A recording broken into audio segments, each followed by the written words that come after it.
नमस्कार, city post live में आपका स्वागत है। मैं हूं ऋतु। जी हाँ, ये कोई फिल्मी कहानी नहीं बल्कि हकीकत है बिहार के नगर विकास विभाग की, जहां रेट के 28 दिन बाद भी आय से अधिक संपत्ति अर्जित करने वाले अफसर अनुभूति श्रीवास्तव बिल्कुल निश्चिंत होकर अपनी कुर्सी पर बैठे हैं। आज हम उसी सवाल को उठाएंगे, क्या सिस्टम ने न्याय को दरकिनार कर दिया है या यह सिर्फ अफसरशाही की परंपरा है।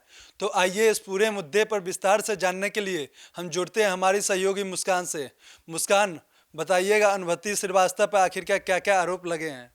देखिए ऋतु, जो अनुभूति श्रीवास्तव है, जो वर्तमान में सिवान नगर परिषद के कार्यपालक पदाधिकारी हैं, उन पर आय से लगभग 79% अधिक संपत्ति अर्जित करने का आरोप है। 80% समझ लीजिए। 20 अगस्त 2025 को ईओयू की टीम जाती है। उन्हें पटना, लखनऊ और सिवान स्थित जो उनके ठिकाने हैं उन पर रेड मारती है, जिसमें बड़ी मात्रा में कैश, ज्वेलरी, महंगी गाड़ियों में इनोवा है, फॉर्च्यूनर है, फ्लैट, ज़मीन के कागज़ मिले हैं और साथ ही सेल कंपनियों के जरिए ब्लैक मनी को वाइट करने का खेल भी उजागर हुआ है। तो हाँ, रेड के दौरान क्या क्या बरामद हुआ।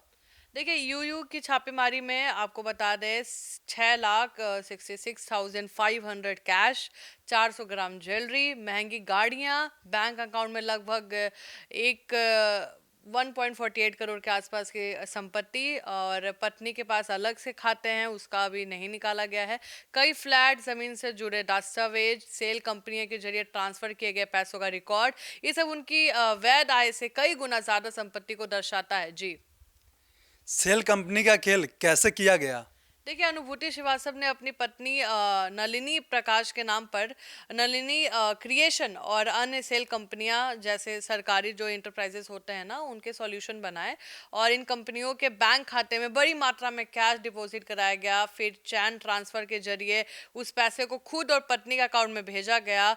रक्सौल और सरसा के प्रतिस्थापित जो काल है, वहाँ पे अकुल काला धन इकट्ठा किया गया और इतनी संपत्तियां, मतलब दोनों मियाँ बीबी मिलके इसको रख रहे थे। जी, क्या भ्रष्टाचार के आरोप में सिर्फ हाल ही में सामने आए हैं या ये लंबे समय से लगातार लगते रहे हैं। नहीं, ये आरोप नए नहीं है, ये पुराने ही हैं। 2021 में भी एसयूबी, आपको पता होगा, स्पेशल विजिलेंस यूनिट होता है, इन्होंने अनुभूति श्रीवास्तव पर आय से अधिक संपत्ति का केस किया था और 2021 की बात कर रही हूँ। उस वक्त भी छापेमारी की अंकुर संपत्ति मिली थी जो कुछ समय तक निलंबित भी हो गए थे, लेकिन बाद में फिर गुपचुप तरीके से निलंबन तोड़कर फिर से फील्ड पोस्टिंग दी गई उनको और अब 2025 में फिर वही कहानी दोहराई जा रही है। लेकिन समझ में नहीं आ रहा है कि कौन है भाई इसके पीछे, जो 2021 में पकड़ाते हैं, निलंबित होते हैं, फिर से नौकरी में आ जाते हैं और फिर वो काला धन को इकट्ठा करते हैं और अभी फिर से ऑफिस में बैठे हुए हैं। जी, नगर विकास विभाग पर लगातार सवाल क्यों उठ रहे हैं। क्यों नहीं उठेगा और किस पे उठेगा, क्योंकि रेड के 28 दिन बाद भी अनुभूति श्रीवास्तव को निलंबित नहीं किया गया।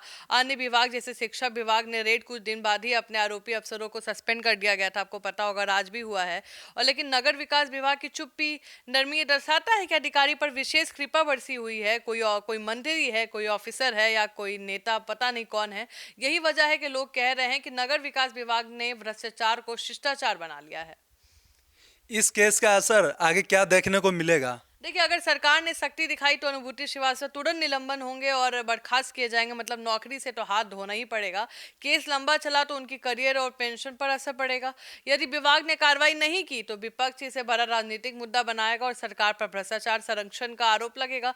ये केस नगर विकास विभाग की कहीं ना कहीं, होता है ना, अकाउंटेबिलिटी को दिखा रहा है कि कैसा छवि है, क्योंकि ये गहरा दब्बा छोड़ेगा भाई सरकारी एडमिनिस्ट्रेशन पे। ये बड़ा सवाल भी उठता है कि सोचिए, जिनके पास इतनी सैलरी है और उनके पास पहले भी वो पकड़ाए हैं, ऐसे नहीं, पहले कम पकड़ाया था क्योंकि कल उस टाइम ज़्यादा नहीं बनवा पाए होंगे 2021 में, उस टाइम भी उनको सस्पेंड किया गया था, वापस नौकरी में आते हैं और फिर से काम करते हैं और फिर से करप्शन के चार्जेस है और अभी तो 28 दिन पहले इनके ऊपर केस चल रहा है। तो ये बाहर घूम कैसे रहे हैं, मुझे ये नहीं समझ में आ रहा है। ये ऑफिस जाने का हिम्मत कैसे रख रहे हैं, तो सवाल तो यही है। जी, तो आखिर नगर विकास विभाग किसकी विशेष कृपा दिखा रहा है। क्या भ्रष्टाचारियों को संरक्षण देना अब विभाग की नई नीति बन चुकी है या जनता अब यही पूछ रही है, भ्रष्टाचार कब तक शिष्टाचार बना रहेगा, और जवाब सरकार को ही देना पड़ेगा। अब इस पूरे मुद्दे पर आपकी क्या राय है, कमेंट सेक्शन में जरूर बताइएगा। तो देखते रहिए सिटी पोस्ट लाइव, तब तक के लिए धन्यवाद।